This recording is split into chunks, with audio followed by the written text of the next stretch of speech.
In the nightmare depths of the far future, death itself has become a mercy, not an ending, a kindness. Across a million worlds, beneath skies choked by ash and the unblinking light of dying suns, humanity crawls onward inside its own monument to suffering, the Imperium of Man. They call it eternal, glorious, holy. But glory is a lie carved into stone by the same hands that bleed beneath it. When you first look at the Imperium, you see cathedrals that scrape the heavens, fleets that eclipse moons, armies without number marching in the Emperor's name. You hear hymns echoing across the void and think this is power.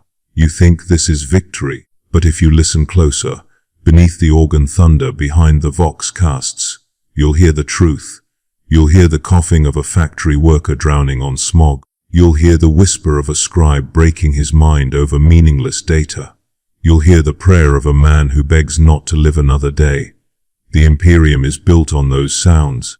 It is built on pain. Every moment of its existence consumes 1,000 lives. Every breath of its machinery, every shell fired in its wars, every sermon uttered in its name, devours another piece of humanity. The Administratum calls this efficiency. The ecclesiarchy calls it faith. The people who live it don't call it anything. They're too busy trying to survive. Because in this galaxy, survival isn't living, it's labor. There's a saying whispered in the underhives and manufactorums, traded between shifts like contraband scripture. Better to die for the Emperor than live for him. They whisper it quietly, because the wrong set of ears would call it heresy. But they whisper it because they've seen what living for him truly means. They've seen the jobs that feed the machine of mankind. They've seen what happens when duty becomes a sentence. The Imperium doesn't create citizens, it creates cogs. You are born already owned. By your planet, your guild, your overseer, your god. If you're lucky, you'll die before you realize how complete that ownership truly is. If you're unlucky, you'll live long enough to understand the meaning of servitude. And once you understand, you'll never stop seeing it. You'll see it in the eyes of the laborers bent beneath toxic skies. You'll see it in the hollow stare of soldiers waiting to die in trenches that stretch across continents. You'll see it in the silent prayers of those who know the Emperor doesn't answer, because the Emperor no longer hears. In the official ledgers, these people don't exist as names. They exist as numbers, as quotas, as output percentages. When a world fails its tithe, the Administratum doesn't ask how many people starved. It asks how many tons of grain were lost. When a manufactorum reports casualties, it isn't bodies they count, it's productivity hours. Humanity is data now. Souls reduced to statistics, and in the dark recesses of the Imperium, that arithmetic becomes scripture. But let's not talk about numbers. Let's talk about people. About what they endure so that the Imperium can pretend to live forever. About the jobs that make death look gentle. There are billions of occupations across the galaxy, but only a few that truly deserve the title worse than death. These are the tasks so vile, so soul-devouring, that even daemons would pity the humans forced to perform them. The kind of work that breaks the line between body and spirit until both are the same kind of wreckage. To understand them, you have to forget the shining propaganda of the Administratum, forget the art of space marines and saints, forget the purity seals and the glowing relics. You have to look downward, far downward, to the worlds the Imperium never wants to show, the ones it needs but doesn't celebrate, the ones where the promise of humanity's dominion is paid for in blood, ash and silence.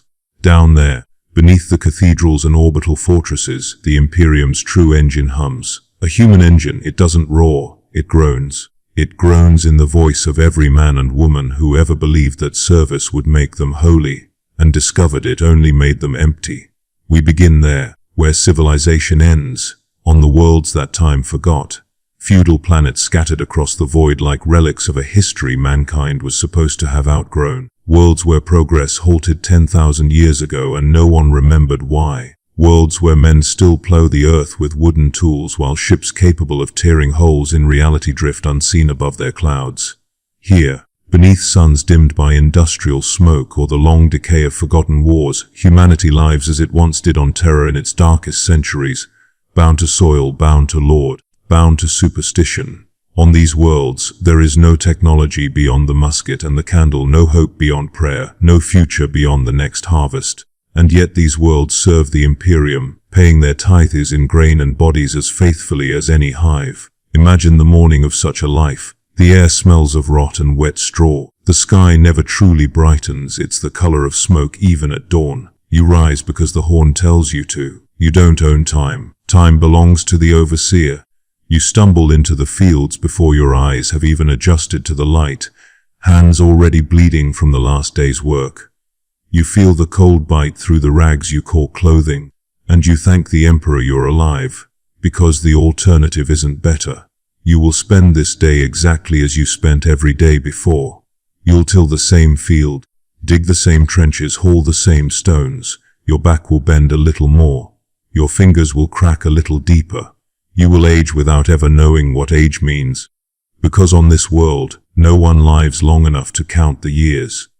You'll hear the whispers about the tithe collectors coming soon, and you'll pray that the crop is good enough, because if it isn't, the punishment will fall on all of you. You'll look up at night sometimes. You'll see the faint glitter of ships in orbit, tiny points of light moving against the stars. You'll know they're watching. You won't know who they are, but you'll know they can end you. Maybe you'll imagine angels aboard those ships shining in gold. Maybe you'll imagine devils. It doesn't matter. They're both right, because to the Imperium your world is a field too. A field that can be harvested or burned, depending on the numbers in a ledger you'll never see. This is where it starts. The first rung of horror, the lowest class of humanity in the greatest empire to ever exist. Feudal worlds, the foundation stones of an empire built on bones. The people who live here don't dream of freedom, they dream of dying without pain. And somewhere above them, in a cathedral made of steel, an administrator thanks the Emperor for another planet's productivity report. The Imperium calls this stability. I call it damnation with better paperwork. And if you think that's the bottom, you haven't seen the hives yet. If the feudal worlds are the Imperium's forgotten past, then the hive cities are its diseased present. Colossal tombs of industry that pierce the clouds, choking the sky with fumes thick enough to drown angels. Billions of souls stacked atop one another, layer after layer of metal, concrete, and human misery. Entire continents turned vertical, every surface screaming with machinery and decay. This is what the Imperium calls civilization, the logical conclusion of a species that mistook survival for progress. At the top, there are spires of glass and gold where the nobles live. They see the sun, they drink air that hasn't been filtered 100 times, and they pretend the rest doesn't exist. But below them, down through the mid-habs, past the manufactorums, down through the rusted guts of the hive, that's where life really happens. Or what's left of it. Down there, light dies. Sound becomes a low mechanical heartbeat. The air thickens into a living thing that presses against your lungs and claws at your throat. And beneath even that, below the pipes and conduits and the endless rivers of waste, there's work to be done. Because every hive city produces waste, oceans of it. Human, industrial, chemical, doesn't matter. The Imperium doesn't build systems to manage it. It builds people to manage it. They're called gong farmers, sanitation workers if you want to be polite. But in the underhive, there's no such thing as polite. There's just the smell. Their shift begins when the hive dims to artificial night, when most citizens shut their blast doors and retreat into what passes for home. The gong farmers go the other way, down into the levels even the enforcers won't patrol. They wear protective gear that's older than they are, respirators with filters long past replacement, gloves that crumble to dust if you flex too hard, boots that leak with every step. They descend through stairwells slick with condensation and filth, down into the black arteries of the city. The stench hits before the heat does. Imagine the smell of 10 billion people, each one producing waste for a lifetime mixed with chemicals, oil, decomposing matter, and things you can't identify. It doesn't smell like death. Death smells cleaner. This is something else. A living odor, an organism born from decay. It eats its way into your clothes, your skin, your lungs. After a while you stop noticing it, but that's not comfort. That's surrender. Down there the waste isn't abstract. It's rivers, lakes, whole caverns filled with it. The gong farmers wade into it with shovels and dredging rigs, hacking apart clogs that could flood entire sectors if left unchecked. They clear the overflow channels, maintain the pumps, keep the hive from drowning in its own excrement. The work is endless. The tunnels stretch for miles, twisting like intestines through the hive's foundations. You could walk for hours and never see another human, just walls of wet concrete and the constant echo of your own breathing. Sometimes you find things that fell from above, lost trinkets, bits of machinery, sometimes bodies. The supervisors say the bodies are from accidents. The workers know better. People disappear in the hives. A lot of them end up here. Some fall. Some are thrown. Some crawl down on their own and never come back up. Officially, any valuables you find are yours to keep. Unofficially, that rule's there to keep you searching. It's the only incentive that works. You dig through the filth, half hoping for a coin or a relic, half hoping to forget where your hands are. Every now and then, the tunnels flood. It happens without warning. A pressure build-up in a higher pipe, a pump failure, a chemical discharge. Then the walls groan and the water comes. It's not water, of course. It's everything. It hits like a solid wall. If you're lucky, it knocks you flat and drags you a few dozen meters before you manage to grab something. If you're not lucky, it fills your lungs before you can scream. You don't float in that sludge, you sink. You become part of it. The supervisors log your death as incident-related loss and move on. Replacement requisitioned, quota maintained. The gong farmers are invisible to the hive above them. No one wants to think about where the waste goes. But the rumor is that not all of it leaves the system. Somewhere deep in the lower processing levels, beneath the filtration pits and organic reclaimers, there are sealed chambers where the flow diverts. Chambers where the waste is refined, compacted, and processed into biomass. The hive's ration bars have to come from somewhere, after all. Officially, that's just conspiracy talk. But the people who work those levels know better. They've seen bones in the sludge. They've seen things that were too fresh to be discarded material. They've seen meat being harvested. You can't talk about it. Not unless you want to vanish too. The Administratum would call it heresy, spreading lies about the sanctity of imperial sustenance. The Inquisition would call it corruption of faith. So you keep your mouth shut. You go home after your shift if you still have one. You scrub your hands until they bleed. You eat the same ration bars you helped manufacture, and you try not to think about the taste. The thing about the gong farmers isn't that they live surrounded by filth. It's that the filth becomes normal. After enough time, they start to forget the surface even exists. The smell, the darkness, the constant damp, they become the only reality. Some go mad, some simply stop caring. And every so often, one of them disappears down a tunnel that wasn't on the map, chasing a noise or a light that wasn't really there. Nobody follows. Nobody reports it.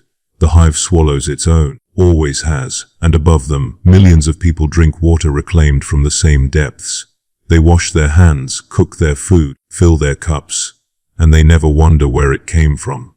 They never think about the ones who keep the pipes clean. That's the point. The Imperium runs on that kind of ignorance. Someone has to live in the filth so someone else can pretend to be clean. So when you hear stories about the Underhive, about gangs and mutants and heretics, remember this. Most of them started as workers. Most of them were just people who broke under the weight of the stench and the dark. They didn't turn to crime because they were evil. They did it because there's only so long you can live surrounded by waste before you realize that's all you'll ever be to the Imperium. Waste. They say the Emperor protects. Down here, that's a joke told with a cracked grin and no laughter. Because if he protects, he does it from very far away. And as long as the pipes keep flowing, as long as the city doesn't choke on itself, no one will ever remember the gong farmers. No one will ever thank them. The hive doesn't thank its own lungs for breathing. It just keeps breathing, until one day it stops. If the gong farmers keep the hive from drowning in its own filth, then the penal legions keep the Imperium from drowning in its own guilt. The difference is only symbolic. Both are systems of disposal, one for waste, one for people. The penal legions are where the Imperium sends its unwanted, not just criminals, not just traitors, anyone inconvenient, anyone who failed at the wrong time in front of the wrong officer, anyone who spoke when silence was safer, anyone the system didn't know what else to do with. They take them, shave their heads, strip their names, fit them with explosive collars, and send them to the front lines of wars they can't possibly survive. They call it redemption through service. A second chance to die for the Emperor instead of rotting in a cell. But that's just the poetry of bureaucracy.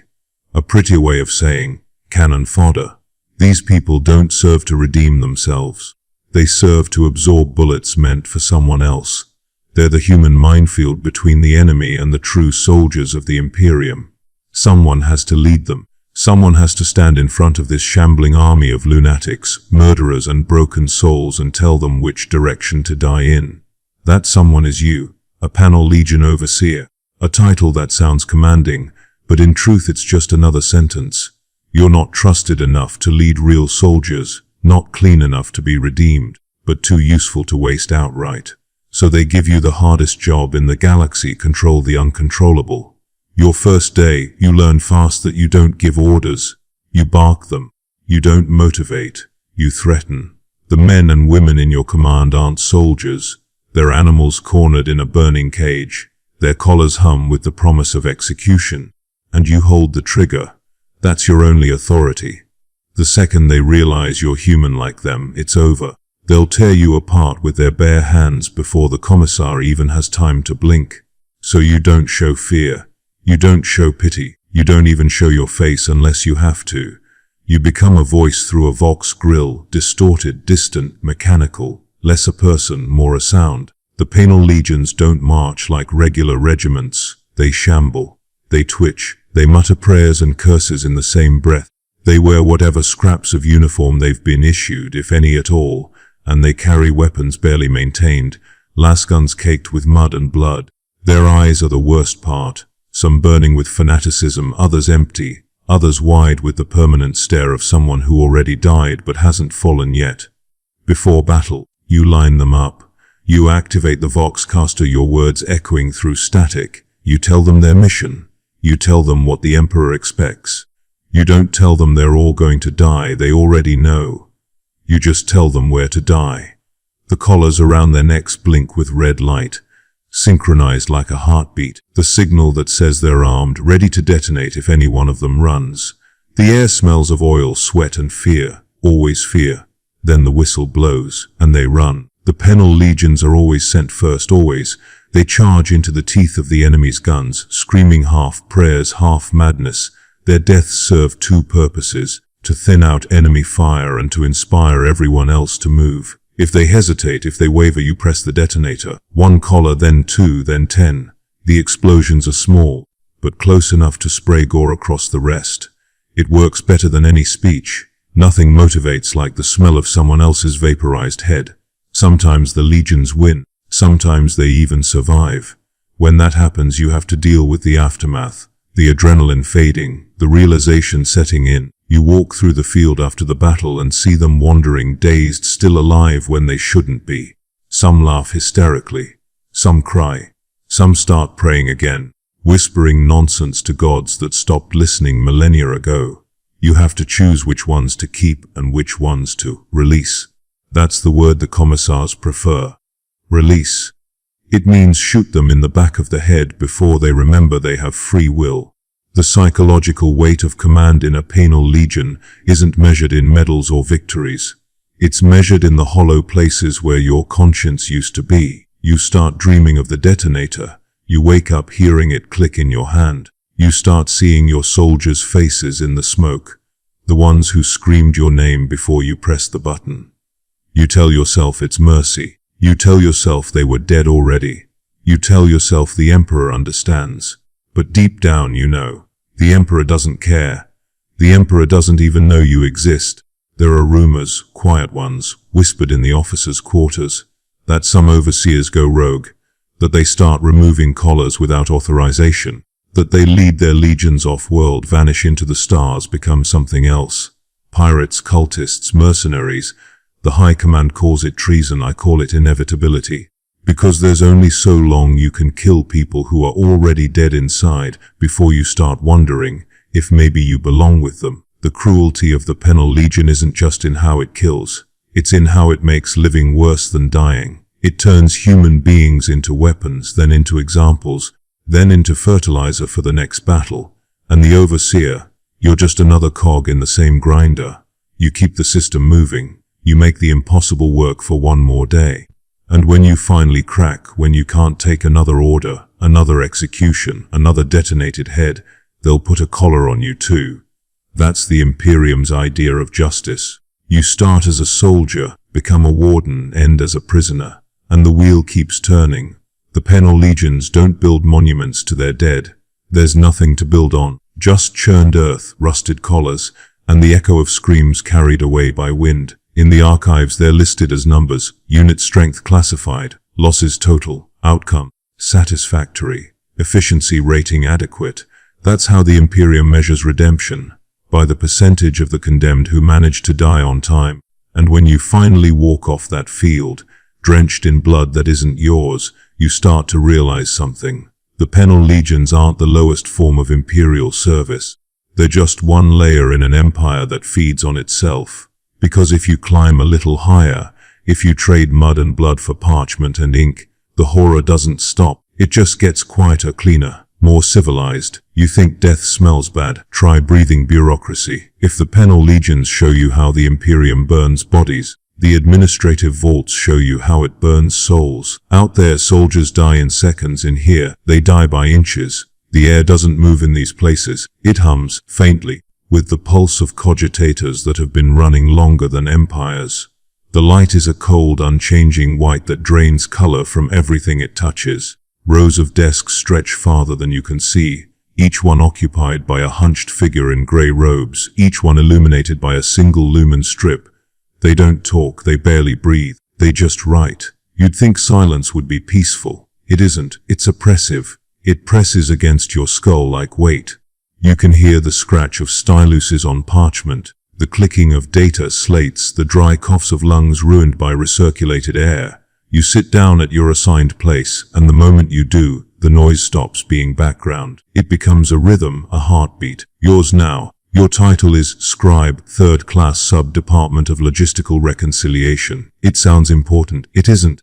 It means you're responsible for cross-referencing shipment tallies from a dozen different sectors, reconciling numbers that never quite match, and forwarding them to someone who will never read them. Every entry must be logged in triplicate, stamped, authenticated, and archived in the data stacks below. Nobody knows what happens to the archives after that. Some say they're incinerated to make room for new data. Others say they're stored forever untouched, because deleting them would require the proper authorization, and no one remembers who has it. You work 12-hour shifts, 6 days out of 7, except there are no days here, no sunrise, no nightfall. Just the faint ticking of chronometers and the scheduled chime that tells you when to stop. Most forget to stop anyway. There's always another column to balance, another form to file. The monotony is a weapon. It grinds you smooth. At first you notice mistakes in the records, a transport listed twice, a tithe quota that doesn't add up. You flag them, send them to your superior. Weeks pass, the forms come back uncorrected. You learn the first rule of the Administratum: accuracy is optional, completion is sacred. The numbers don't have to be right, they just have to exist. There's comfort in that in a way. You stop caring what the numbers mean. You stop wondering whether they represent food shipments, ammunition, or population culls. They're all just numbers now, abstract, clean, safe. You forget that every unit you record equals 1,000 lives somewhere. When you think about it too long, you start to hear things, whispers from the vents, murmurs rising from the endless stacks below. Some say the archives are haunted, that the data itself remembers. Your body adapts to the rhythm. Your back stiffens, your eyes blur. Your fingers develop tremors that never fade. You start to dream in columns and ratios. When you finally lie down on your bunk in the dormitory levels, you can still feel the phantom weight of the stylus between your fingers. You wake up and reach for a form before you even remember your own name. The only color in your life comes from the stamps: red for verified, blue for pending, black for obsolete. The black ones pile up fast. Nobody ever explains what obsolete means. Sometimes you imagine it means those shipments never arrived. Sometimes you imagine it means those worlds never did. Once, you ask your supervisor, a thin man with skin the color of old parchment, if anyone ever checks the totals. He looks at you with sunken eyes and says, "Of course." The Emperor checks. Then he goes back to writing. You realize he's serious. You realize everyone here is serious. They believe the numbers themselves are holy, that the act of writing them keeps the galaxy from falling apart. The Administratum's power doesn't come from knowledge. It comes from momentum. The machine never stops. Even when a department fails, even when half its staff dies from exhaustion or neglect, the others keep working. Quotas must be met. Efficiency must be maintained. There are audits, and the audits have quotas too. And there's fear, always fear. Somewhere above you, inquisitors audit entire sectors for inefficiency. When they find it, they purge. Whole offices erased for statistical underperformance. You've heard the rumors an entire department silenced overnight because a shipment manifest went missing. You picture the black-robed figures stepping between the desks, the quiet hiss of las pistols, the smell of burnt paper and flesh mingling together. Then the next morning, the remaining scribes return to work. The ledgers must be balanced. You tell yourself it's just rumor, until the day one of your co-workers doesn't show up. Her desk stays empty for an hour, then two. By midday, a servitor rolls in, sweeps the space clean and replaces her terminal. No one says a word. Her name is deleted from the rota by nightfall. The machine adjusts. Over time, you begin to understand the true purpose of this place. It isn't to record history. It's to erase it. The endless documentation isn't preservation. It's camouflage. Every atrocity, every failure, every act of madness is buried beneath a mountain of irrelevant numbers until it suffocates. The Administratum doesn't hide its sins, it files them. You start to see patterns that aren't there. A misprinted digit that repeats across multiple systems. A shipment ID that reappears centuries out of date. You think maybe the machine is trying to tell you something. Maybe the Imperium itself is communicating through the errors. You laugh when you think that. Then you stop, because nobody else is laughing, and you realize you've said it out loud. That night you find a new assignment waiting on your slate. No message, no explanation. A different department, deeper underground. The corridors leading there are narrower, the lights dimmer. The air tastes of dust and old electricity. You take your seat. There's no window here, no sound but your own heartbeat. The work begins again. Days pass, weeks. You stop counting. Time dissolves into the rhythm of the stylus. Sometimes you catch your reflection in the glass of your terminal and don't recognize it. Sometimes you wonder if you died in the old office, and this is what comes after. And then, one shift, or maybe it's the same shift that never ended, you realize something. The horror of the Administratum isn't the deaths, it's the immortality. Nobody remembers you, but your handwriting will outlive you. Every mark you make becomes part of the Imperium's endless bloodstream. You won't be buried. You'll be archived. Somewhere above, planets burn. Wars rage, people scream. Here the sound of scratching pens drowns them all. And that's exactly how the Imperium survives, not through glory, not through faith, but through paperwork. You were promised a life of service. You got eternity instead. If the Administratum kills the soul in silence, the Hive factories kill it by screaming. Not metaphorically, literally. You can hear it the moment the shift begins. The scream of machines grinding metal. The scream of furnaces exhaling heat thick enough to blister skin. The scream of the Overseer's Vox-amplified voice echoing down endless rows of production lines. This is where the Imperium makes its miracles. Lasguns, ration bars, armor plating, ammunition, the basic organs of the war machine. Every Hive world has hundreds of these factories. Manufacturums that stretch for kilometers, sometimes miles high, built into the bones of the planet itself. They run 20 hours a day, 7 if the schedule demands, and the schedule always demands. The machine never sleeps. The workers barely do. You wake before the shift horn even sounds. It's instinct now, or maybe conditioning. You eat what they call food, a block of grey protein, dense enough to chip a tooth, tasteless enough to make you forget what taste was. Then you walk to the factory, part of a river of bodies moving through narrow corridors, shoulder to shoulder, silent except for coughing and the low mechanical hum that's everywhere. The air hits you like a physical blow. It's hot, oily, alive with the taste of metal and smoke. Your respirator barely filters it. Within a week of starting, you'll develop the cough. Within a year, it'll have a name: the forge rot. The lungs fill with soot and oil residue until every breath burns like fire. There's no cure, but you don't need one. No one lives long enough for it to matter. You take your place on the line. The machine in front of you is older than your bloodline. riveted steel patched with scrap, sacred symbols of the machine gods scratched into its frame. You press the activation rune, and the gears start moving. Sparks shower the floor like molten rain. Every motion must be perfect. You're part of a living system of labor, and any hesitation means the line stops. And when the line stops, people die. Not because of the machine, though that happens too. It's because the quotas fall short, because the overseers have numbers to meet, because the planetary governor's tithe to the Administratum doesn't tolerate inefficiency. Miss your target by enough, and the enforcers arrive. They don't fine you. They don't talk. They make examples. You've seen it happen. A man dragged away, his screams cut short by the sound of a shock maul. The next day, someone else takes his station. The machine never notices the change. The heat is constant, but somehow the sweat never cleans you. It becomes a film, a second skin that smells of oil and metal and despair. Your hands are raw from handling materials, calloused until they barely feel at all. That's good, because sometimes the machines bite. They catch sleeves, fingers, whole arms. One slip, one wrong movement, and the line eats you. The rest of the workers don't stop, they can't. The motion must continue. Someone will pry you loose when the shift ends. The foremen walk the catwalks above, looking down through the haze of smoke and steam. They carry shock batons and data slates, checking productivity metrics as though they're reading scripture. Their faces are blank. They've seen too much to still feel anything about it.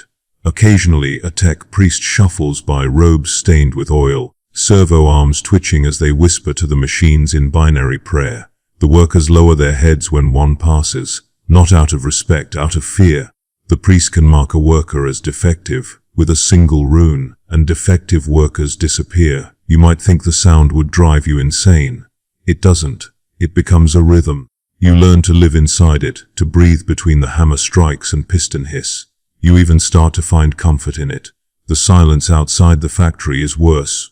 Too still, too empty. The noise means you're still useful, still alive. When the shift ends, you stumble out through the exit tunnel, blinking under the lumen strips. Your skin tastes of metal. Your ears ring for hours. You go home to a cubicle stacked with a dozen others, walls thin enough to hear every cough, every argument, every sob muffled through fatigue. You lie down and stare at the ceiling until the horn blows again. 12 hours gone, another 12 to begin. Sometimes you dream of the surface, of fresh air, open sky, light that isn't artificial. But that's not for people like you. You'll never see it. You're too far down. The hive keeps its workers deep, buried under layers of privilege, faith, and indifference. Your whole world is pipes and metal. The sky might as well be myth. And yet, there's something worse than even this.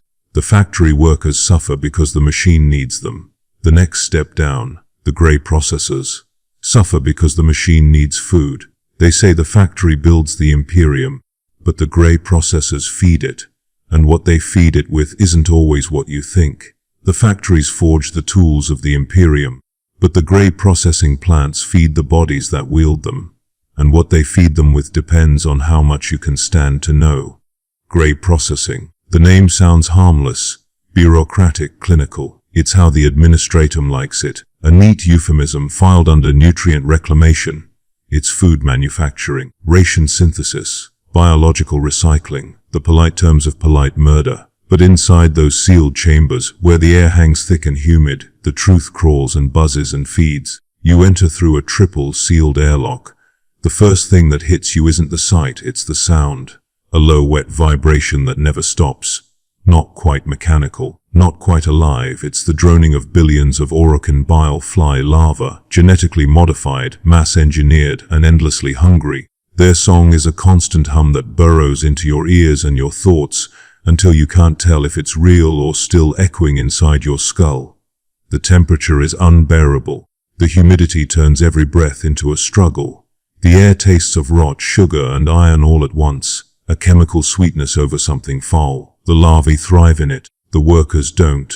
You last longer if you stop thinking of yourself as human. That's what they say during training. A short briefing shouted over the noise. Don't think, don't stop, don't throw up in the vats. Your job is to tend the pens. Vast translucent tanks filled with churning biomass. You monitor the nutrient flow, scrape coagulated matter from the filters, collect the mature larvae, and deliver them to the compression chambers. The compression chambers are where the magic happens, where living flesh becomes ration bar. The larvae are fed waste sewage, spoiled protein, rejected biomass from the hive manufactorums. They eat it, digest it, and grow fat with chemically pure protein. Then, when they reach the right size, you harvest them. You scoop them up by the thousands, their bloated bodies bursting between your gloves, and dump them into the presses. The presses don't crush, they pop. Each sound is a wet detonation, like meat balloons bursting. The fluid is collected, purified, mixed with binding agents, and poured into molds. Out the other end come the ration bars that feed the lower hives, the guard regiments, the labor gangs. They're grey, flavorless, nutritionally complete. The Imperium calls them the triumph of industrial efficiency. The workers call them what they are, corpse bars, because they know what else goes into the vats. It starts as rumor. It always does. A shape in the biomass that's too large to be an animal. A limb caught in the grinders. A face glimpsed for a heartbeat before it dissolves under the slurry. Waste reclamation. They tell you, all organic matter must be reused. The logic is perfect. The Imperium doesn't waste. It can't afford to. On a world of 20 billion, there are always more bodies than graves. You tell yourself it's superstition, until the day you see it. A chute opens above the tank and something falls through, pale, heavy, unmistakably human. You freeze. The supervisor doesn't. He doesn't even look up from his data slate. Keep working, he says through his rebreather. The Emperor provides. You want to scream that it isn't the Emperor who provides. It's you, and you're feeding humanity its own dead. But you don't scream. You don't say anything. You just keep scraping, keep shoveling, keep breathing that wet, rotten air. Because you know the truth now. The line between the living and the food is paper, thin. Sometimes you dream of the larvae. You dream they're whispering to you. You dream that they remember every face, every body they've consumed, and that when you look into their slick, eyeless masses, they look back. You wake up with your ears buzzing, and for a few seconds, you think you can still hear them, whispering the same word again and again. More. The supervisors say the larvae never stop eating. They say if the feed system goes offline for more than a few minutes, the creatures will eat through the vats themselves. That's why the power must never fail. That's why the generators are blessed every morning with incense and prayer. Because if they ever stop, the pens will burst and the bile flies will come for whatever flesh they can find. There are stories of breaches. Whole facilities consumed, stripped to bone and metal within hours. When that happens, the Administratum seals the doors, floods the complex with promethium, and declares it a localized contamination event. Then they build a new plant on top of the ashes. The Imperium moves forward, it always moves forward. You might think this is the worst it can get, being a living cog in a machine that turns human death into sustenance. But the horror isn't just the work, it's the acceptance. The way everyone here has learned to pretend it's noble, that recycling the dead is an act of devotion, that feeding the Emperor's armies with the flesh of their own kind is a holy duty. The catechisms of the machine god call it the eternal circle of efficiency. The ecclesiarchy calls it the communion of labor. You call it what it is, blasphemy. But you don't say that out loud. You smile when they hand you your ration bar at the end of your shift, still warm from the presses, and you eat it. Because there's nothing else to eat. You get used to the taste after a while. You tell yourself it's just protein, that it doesn't matter where it came from. But late at night, when the machinery quiets, when the larvae stop droning for a moment, you swear you can taste it again. That faint, coppery tang at the back of your throat. Familiar. Human. The worst part isn't the feeding, it's the knowing. Once you've seen the truth of what sustains the Imperium, you can never go back to ignorance. You can never look at a ration bar or a soldier or a prayer to the Emperor the same way again. Because now you understand the real meaning of faith in the 41st millennium. It isn't hope, it isn't belief, it's endurance. It's swallowing what you're given, no matter how vile, and calling it holy. And when the morning horn sounds and the machinery roars to life again, you get up, wipe the sweat from your eyes, and go back into the pens. Because that's what humans do in the Imperium of Man. We work, we feed, we die. And then someone else turns us into rations and keeps the lights on for one more day. The Hive's workers feed the machine. The machine's engineers fuel the stars. And among them, there's one job so lethal that it's whispered only in prayers: the refueling of a warp drive. If there is a hell in the material universe, it's not some daemon-haunted planet or cursed cathedral. It's the maintenance decks of a starship preparing to breach the Imperium. Because before a vessel can slip into the warp, it must feed its heart, and that heart burns with something far more terrible than fire. They call it the plasma baptism. The ship's engine room is a cathedral of heat, a kilometer-long cavern of pipes and humming conduits, all trembling under the pressure of energies that want to break free. Every wall glows faintly from radiation. Every breath you take tastes like metal and ash. Even in full void gear, you can feel your skin prickle, your bones ache, your teeth hum as if the ship itself is whispering through them. And you, a refueler, are the one sent into the center of it. You weren't chosen because you're strong or skilled. You were chosen because you're expendable. You might have been a prisoner adepta, a worker caught stealing rations. The Adeptus Mechanicus doesn't waste a trained servitor on jobs like this, not when human desperation is cheaper. They hand you a void suit patched with warning runes and holes that don't seal, a respirator that smells of burnt oil, and a canister of what they call blessed coolant. They tell you it will protect you, it won't. The briefing is short. Carry the containment cask to the plasma conduit. Do not stop, do not drop it. Do not question the pain. That's it. No diagrams, no explanations. The machine spirits handle the navigation. You just follow the glowing runes along the deck until the light stops, and hope you make it before your body gives out. The cask they give you is heavy. Too heavy. Inside is warp plasma, a substance so volatile it isn't really matter anymore. It's raw energy, alive and hungry, leashed only by faith, science, and ignorance. The adepts call it the Emperor's breath. You call it what it feels like, a miniature sun screaming to be free. When you step onto the fueling deck, everything shakes. The heat isn't like fire, it's alive. It crawls over your skin like insects, seeping through every seam in your armor.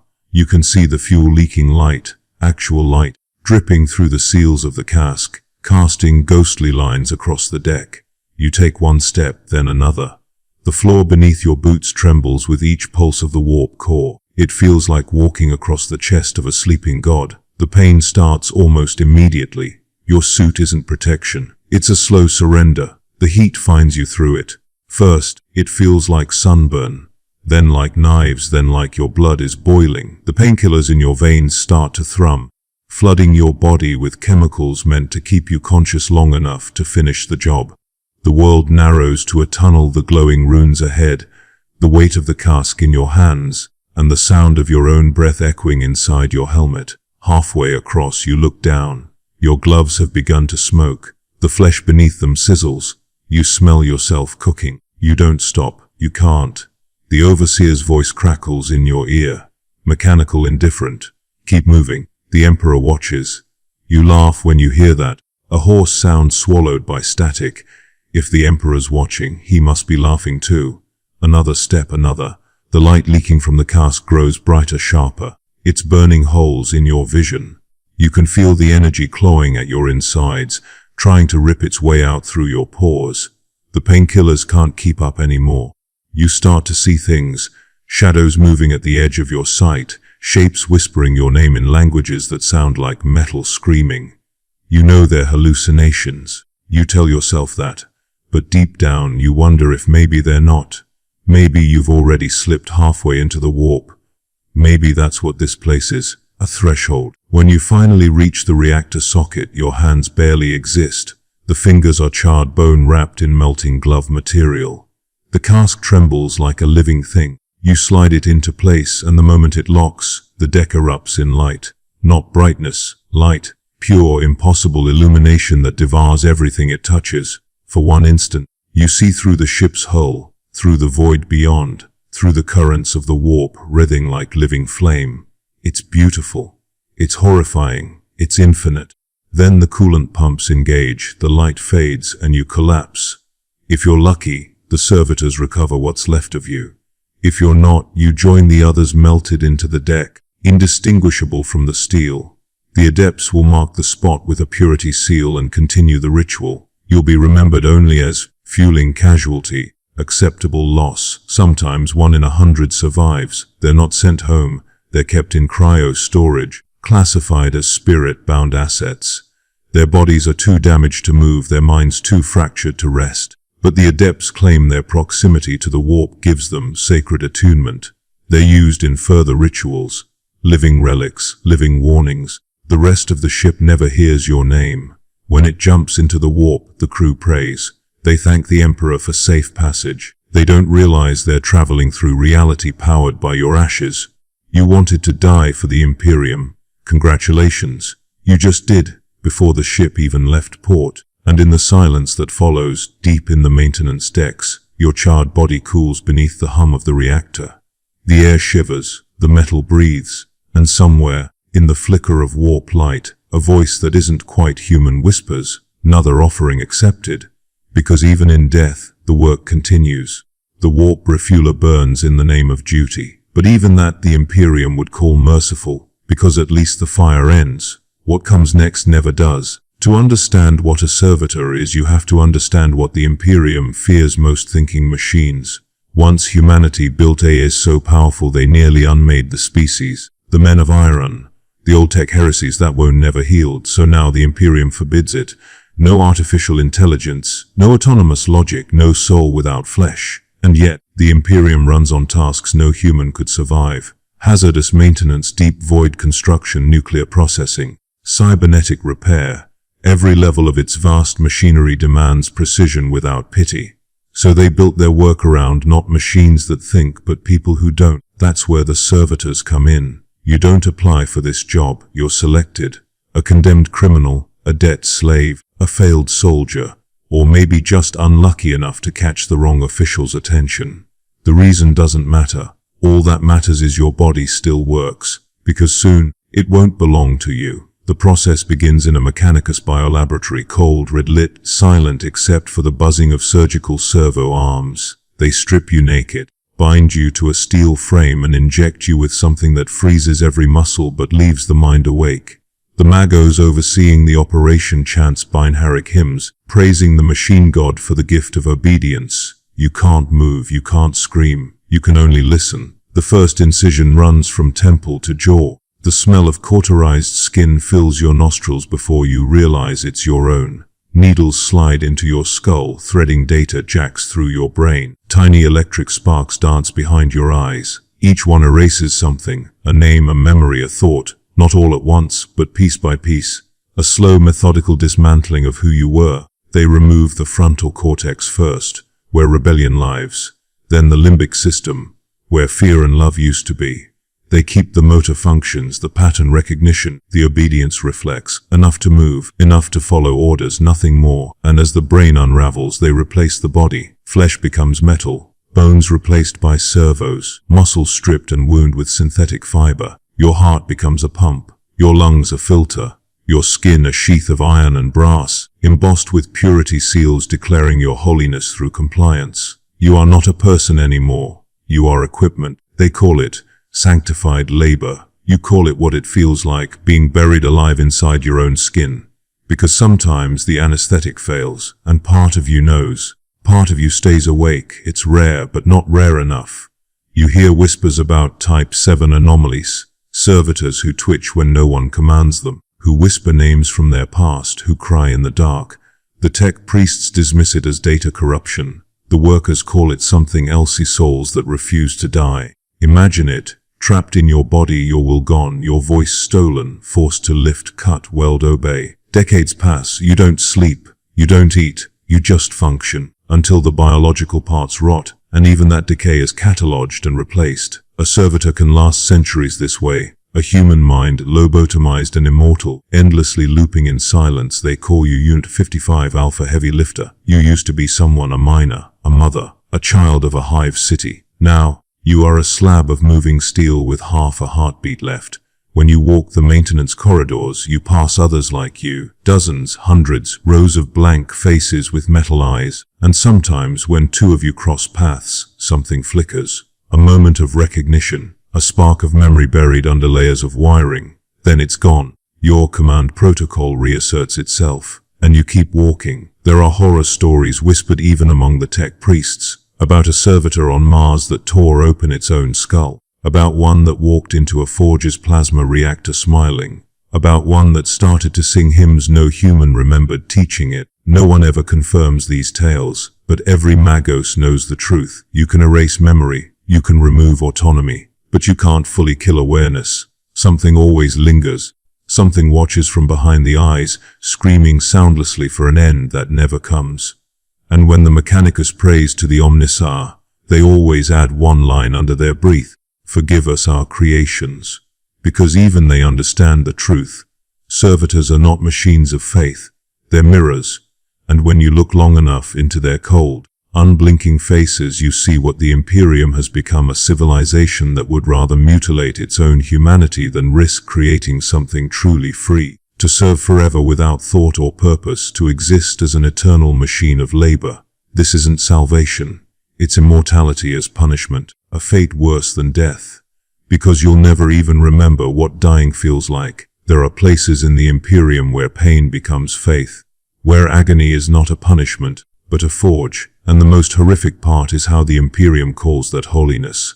The Eversor Temple, a fortress hidden somewhere beneath Terra's surface, sealed behind wards that hum like dying suns. Its walls drip with embalming fluids and incense. Here, the Imperium's assassins are made, not trained, not raised, but made. Each one a deliberate act of cruelty given form. And the Eversor is the pinnacle of that craft. You begin life as a child, an orphan ripped from a death world, your body half starved and your mind already twisted by violence. You're told you've been chosen. That's the first lie. The truth is that you've been taken. You're locked in a transport ship with hundreds of others just like you, all children, all terrified. The lights go out. The food runs short, the air thins. You fight to breathe. You fight to live. You fight each other. By the time the ship lands on Terra, half the children are dead. Those who survive step out not as recruits but as predators. Then the real transformation begins. You are stripped of name, identity, mercy, fed on stimulants, indoctrination and pain, sleep deprivation, gravity fluctuations, sensory deprivation, all calibrated to break you open and see what's inside. The weak die in droves, the strong die slower, only the monsters endure. For the survivors, the next step is surgery. The body becomes an experiment. Bones reinforced with adamantium rods, muscles rewoven with synthetic fiber, glands modified to secrete combat drugs directly into your bloodstream. The brain is laced with wires and a Lobo chip, a cruel sliver of circuitry that turns emotion into obedience. Your heart is replaced with a double-chambered pump that never stops, never tires. Your blood becomes poison to anyone who touches it. And through all this, the Medica chant prayers of sanctity, their voices steady as they cut you open, through pain, perfection, through obedience, purity. You do not wake up as a person, you wake up as a weapon, the Eversor Assassin, a walking apocalypse sealed in a black sarcophagus of bone and armor. Your mind no longer yours, your every thought, your every heartbeat tied to the machine that feeds you combat drugs in precise, merciless doses. They keep you frozen in cryostasis between missions because your rage is chemically eternal. If you wake without a target, you kill until you find one. It doesn't matter who. You are the Emperor's nightmare, unleashed only when total annihilation is the only acceptable outcome. When your cryopod opens, there is no sound, no warning, no prayer. You emerge screaming without lungs. You don't speak, you don't think. You simply kill. Your veins burn with the distilled hatred of the Imperium itself, and your only mercy is that when the drug mixture runs out, you die. Violently, beautifully, in a burst of self-destruction designed to take everyone nearby with you. That's your retirement plan. A human bomb, a divine detonation, and somewhere far above, the Administratum will record your end as mission successful. But if the Eversor is the Imperium's tool of external annihilation, then the Psyker is its internal sacrifice, the slow, silent feeding of the Emperor's light. They call them witches in the outer worlds, mutants, aberrations. But to the Imperium, Psykers are both curse and necessity. Without them, the Astronomicon would darken, the warp would devour every ship, and the Emperor's light would fade from the stars. So when the black ships come, they do not come for vengeance. They come for harvest. You wake to the sound of chains. You are one among thousands crammed into the ship's bowels, pressed together so tightly you can feel the heartbeat of the person beside you.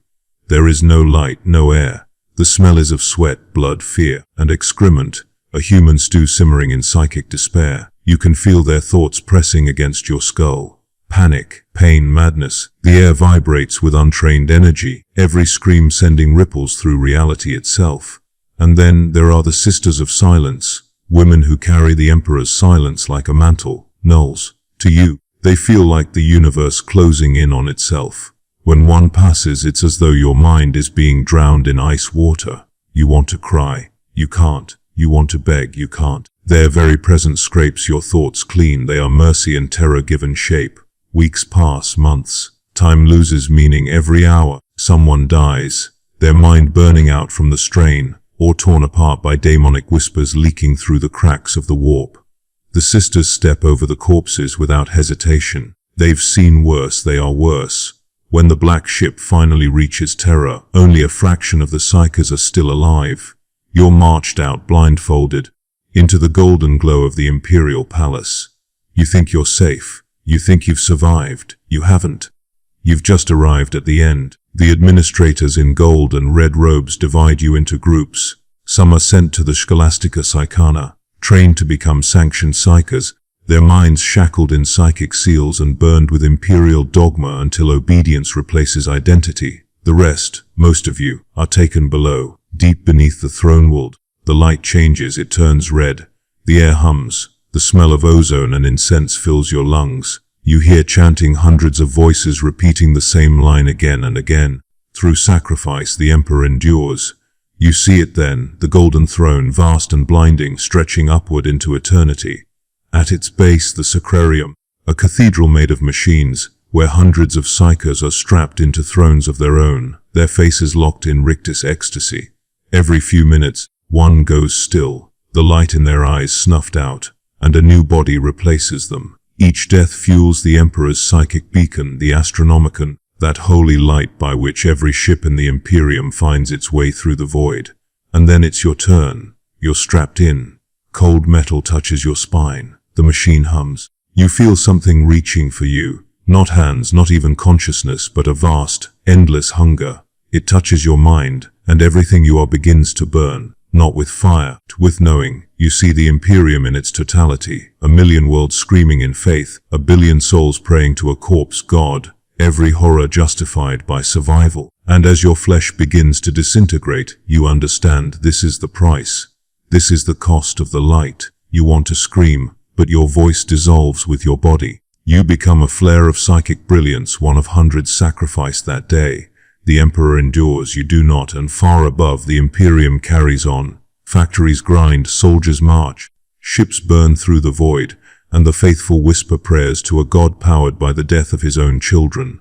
You are gone, but your agony keeps the stars alight. So if there is any lesson to be taken from all this, from the peasants in the fields to the factory slaves, to the Psykers feeding the golden throne, it is this: in the Imperium of Man there is no mercy, no freedom, no end, only the endless labor of a dying race feeding its own survival one scream at a time. And in that silence between screams, that fleeting heartbeat before the next horror begins, the only thought that remains is one that no one dares to speak aloud. Maybe death isn't the worst thing in the galaxy.